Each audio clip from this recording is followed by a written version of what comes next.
Hello friends, मैं हूँ प्रार्थना। और आज जो मैं आपको कहानी बताने जा रही हूँ वो आपके लिए बहुत ही इंटरेस्टिंग है। इसलिए आपसे रिक्वेस्ट है कि आप इस कहानी को पूरा सुनिए और सुनने के बाद लाइक, शेयर एंड सब्सक्राइब जरूर कीजिए। तो एक बार की बात है, एक छोटे शहर में एक डॉक्टर था और उसके डॉक्टर के यहाँ बहुत ज्यादा भीड़ लगी हुई थी।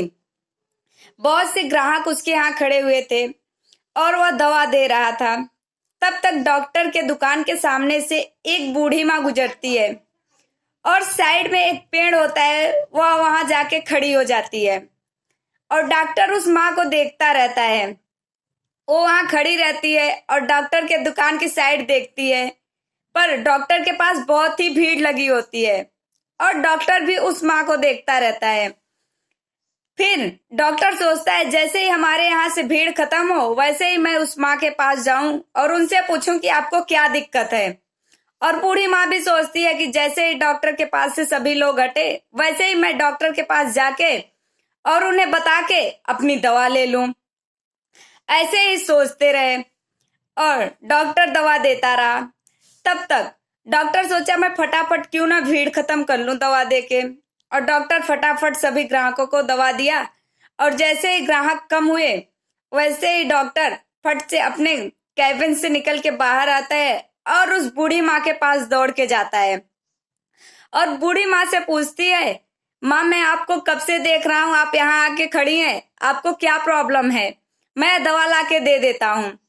फिर बूढ़ी माँ कहती है, नहीं बेटा मुझे कुछ प्रॉब्लम नहीं है। तो बोला कोई बात नहीं, अगर आपके पास पैसे नहीं है तो मैं दवा दे देता हूँ, बाद में दे देना। तो बूढ़ी माँ बोलती है, बेटा हमारे पास पैसे तो बहुत हैं लेकिन हमें दवा नहीं चाहिए। तो डॉक्टर कहता है कि फिर आप यहाँ क्यों खड़ी हैं। तो बूढ़ी माँ बताती है डॉक्टर को कि बेटा हमारे पास एक ही लड़का है जो कि बाहर रहता है और वह हर साल गर्मियों की छुट्टी में मुझसे मिलने आता था। इस बार कल अचानक से मेरे लड़के का फोन आया और शाम में बोला कि माँ इस बार मैं आपसे मिलने नहीं आ सकता क्योंकि इस छुट्टियों में मैं अपनी बीवी और बच्चे को बाहर घुमाने ले जा रहा हूँ। तो बूढ़ी माँ बोली कि इससे मुझे बहुत दुख है कि मेरा लड़का मुझसे मिलने नहीं आ रहा। तो फिर डॉक्टर बोला कि इसमें मैं क्या कर सकता हूँ। तो बूढ़ी माँ रोते हुए बोली कि बताओ आपके पास वो दवा है कि जिसको मैं खा लूं और अपने बच्चे को भूल जाऊं। और इतना कह के बूढ़ी माँ वहां से चल देती है।